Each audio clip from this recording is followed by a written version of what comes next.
सो hi everyone, कैसे हैं आप सभी। तो गाइस फाइनली आईबीपीएस पीओ का मेंस एग्जाम अब खत्म हो चुका है और हमें बहुत डिटेल्ड एनालिसिस तैयार।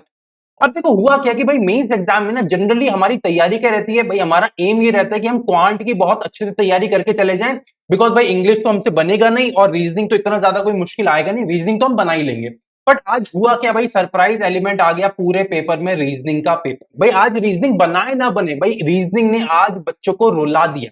मतलब लिटरली मैं आपको बता रहा हूं कितने सारे स्टूडेंट मुझे मिले जो सिंगल डिजिट में रीजनिंग के क्वेश्चन बना के आए हैं और जिनको अब ये एक्चुअली में अंदर से डर लग रहा है कि कहीं ऐसा ना हो कि पेपर में रीजनिंग का सेक्शनल कट ऑफ पार ना हो। तो देखो सबसे पहले मैं आपको बता दूं, रीजनिंग का पेपर एक्चुअली में बहुत ज्यादा मुश्किल आया था, पजल्स बन नहीं रहे थे और जो मिसलेनियस थे वो इतने कम क्वेश्चंस थे कि भाई हमें जबरदस्ती फिर पजल्स में सारा टाइम इन्वेस्ट करना पड़ा और भाई दो दो नंबर के पजल नहीं बन पा रहे थे, वो बहुत ज्यादा मुश्किल आए थे। मतलब रीजनिंग में बहुत सारे स्टूडेंट है जो सिंगल डिजिट में क्वेश्चन करके आए। भाई कोई बच्चा 7 क्वेश्चन करके आया, कोई 8 क्वेश्चन करके आया, भाई 5-6 क्वेश्चन वाले स्टूडेंट भी बहुत सारे हैं। तो सबसे पहले रीजनिंग से चालू करते हैं बिकॉज बहुत सारे स्टूडेंट को सेक्शनल कट ऑफ का डर लग रहा है कि सेक्शनल कट ऑफ निकलेगा या नहीं निकलेगा। तो मैं यहाँ पे सबसे पहले आपको बता दूं भाई, sectional cut of her bar her section का ही मेंस में कम जाता है। स्पेशली जितना मुश्किल इस बार रीजनिंग आया, लास्ट ईयर क्वांट उतना मुश्किल आया था और आप लोग जाके उसका कट ऑफ देख लो भाई, सिंगल डिजिट में कट ऑफ ही जाता है। तो आज जितने स्टूडेंट को डर लग रहा है कट ऑफ का, तो मैं आपको बता दूं भाई कट ऑफ इस बार भी 5-6 नंबर के आसपास ही रहेगा या हो सकता है इससे भी थोड़ा कम रहे। मतलब कट ऑफ के लिए डरने की बिल्कुल जरूरत नहीं है, सेक्शनल कट ऑफ आपका निकल जाएगा। बिकॉज आपने 7-8 जो क्वेश्चन बनाए हैं उसमें कोई क्वेश्चन 2 नंबर का होगा, कोई 1 नंबर का होगा। तो ऑल इन ऑल रीजनिंग में बच्चे अराउंड अराउंड 9 से 10 नंबर का रीजनिंग बना के आए, एक एवरेज स्टूडेंट की बात कर रहा हूं, ठीक है। अब बात करते हैं क्वांट की। भाई क्वांट में क्या खेला हुआ, भाई क्वांट भी आज बहुत ज्यादा मुश्किल आया, बहुत ज्यादा लेंदी पेपर आया क्वांट का। और क्वांट में बच्चों ने क्या गेम करा भाई, जो 2-2 नंबर वाले क्वेश्चन थे ना, 2-2 नंबर वाले क्वेश्चन आज स्टूडेंट्स ने बहुत भर भर के बनाए।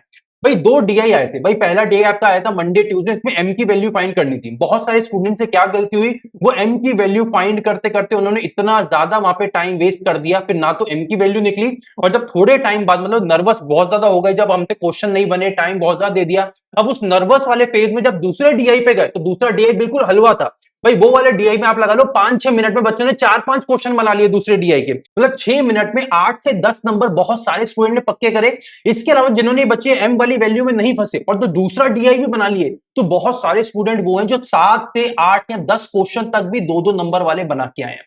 मतलब all in all quant last year के कंपेयर करें तो उतना मुश्किल नहीं था, क्वांट मुश्किल था पर लास्ट ईयर से थोड़ा लेवल कम हुआ था और 2-2 नंबर वाले बच्चों ने क्वेश्चन बहुत ज्यादा बना लिए। अब क्वांट के अगर एवरेज अटेम्प्ट्स की बात करें तो बहुत ज्यादा नहीं है पर बहुत कम भी नहीं। भाई क्वांट में भी आप लगा लो भाई 13 से लेके 15 का एवरेज अटेम्प्ट स्टूडेंट्स का बैठ पा रहा है, ठीक है। बिकॉज 2-2 नंबर वाले स्टूडेंट बच्चों ने बहुत भर भर के क्वेश्चंस बनाए, ठीक है। अब बात कर लेते हैं इंग्लिश की। अब देखो इंग्लिश में क्या हुआ भाई, इंग्लिश में आज जो रीडिंग कॉम्प्रिहेंशन आया वो बहुत कॉम्प्लिकेटेड था। मतलब वो बनाए ना बन रहा था उस टाइप का क्वेश्चन आया। बिकॉज वो हाई ऑन वोकैबुलरी आ गया, उसके अलावा हाई ऑन जो सेंटेंस फॉर्मेशन, जो सेंटेंस जो एक मुश्किल मुश्किल वर्ड लिखे थे, इसके अलावा जो डिफरेंट पैटर्न ऑफ क्वेश्चन आपके इंग्लिश में थे, मतलब वो कॉम्प्लिकेटेड था। डुएबल था इंग्लिश पर थोड़ा कॉम्प्लिकेटेड हो रहा था।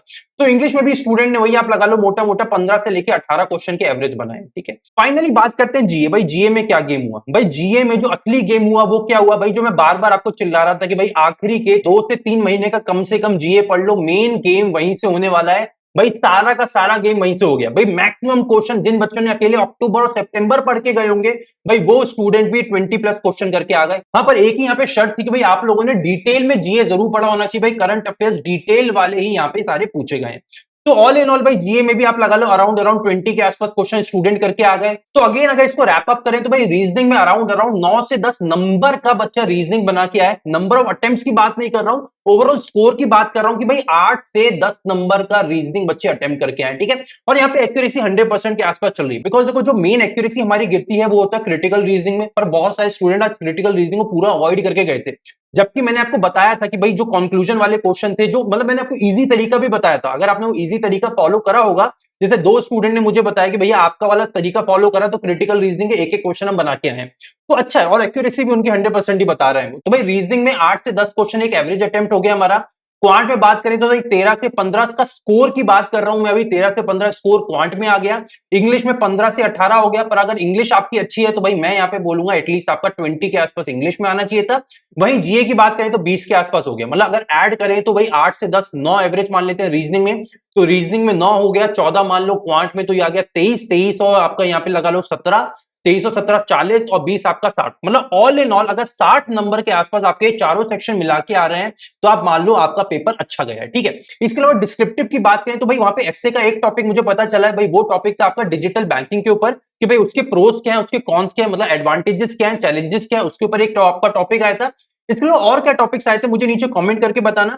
बाकी लेटर के वो टॉपिक्स आए थे, एक टॉपिक आया था कि आपके कॉलेज में एटीएम नहीं चल रहा, मैल फंक्शन है, तो ब्रांच मैनेजर को लेटर लिखिए। इसके अलावा एक वो लेटर आया था कि आपकी एक फ्रेंड है जो अभी जॉब कर रही है, वो जॉब छोड़ना चाहती है और बाहर अब्रॉड जाके पढ़ना चाहती है, तो उसको उसके प्रोज एंड कॉन्स बताओ। तो ये लेटर के 2-3 टॉपिक्स थे। बाकी एक लेटर का टॉपिक और क्या था वो मुझे बताओ, बाकी 2 एस्से के टॉपिक्स क्या थे वो मुझे बताओ।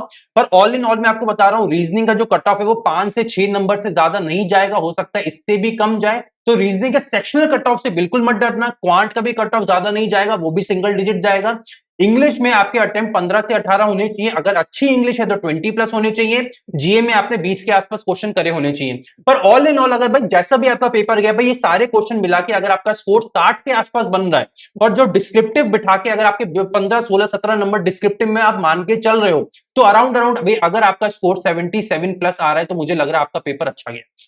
बिकॉज देखो कट ऑफ पिछले साल से ज्यादा कम नहीं जाएगा, हो सकता है 1-2 नंबर ऊपर और चला जाए, तो भाई 80 नंबर के आसपास आप कट ऑफ को मान के चलो। हाँ, इंक्लूडिंग डिस्क्रिप्टिव में यहाँ पे बोल रहा हूँ कि 80 नंबर के आसपास आपका बनेगा। इससे जितना ज्यादा स्कोर है आपका उतना बोनस है आपके लिए, बिकॉज देखो 90 प्लस अगर आपका स्कोर है और इंटरव्यू अगर अच्छा करके आ जाते हो तो भाई टॉप प्रायोरिटी जो आपकी टॉप प्रेफरेंस बैंक होगा वो मिलने के चांसेस बहुत ज्यादा है। 100 प्लस है तो भाई फर्स्ट प्रायोरिटी मिल जाएगी। तो भाई अब आपके ऊपर है, जो भी आप करके आए हो वो आप मुझे नीचे कमेंट सेक्शन में जाके बताओ कि भाई सेक्शन वाइज आपके कितने अटेम्प्ट्स हैं, 2 नंबर के कितने क्वेश्चन करके आए हो, 1 नंबर के कितने क्वेश्चन करके आए हो, एक्यूरेसी कितनी है आपकी, और डिस्क्रिप्टिव में आपको क्या लगता है आपका कितना स्कोर आने वाला है। भाई नीचे आपके कमेंट का वेट कर रहा हूं, तो जल्दी से कमेंट करिए। मिलते हैं अगले वीडियो में, till then take care and bye bye.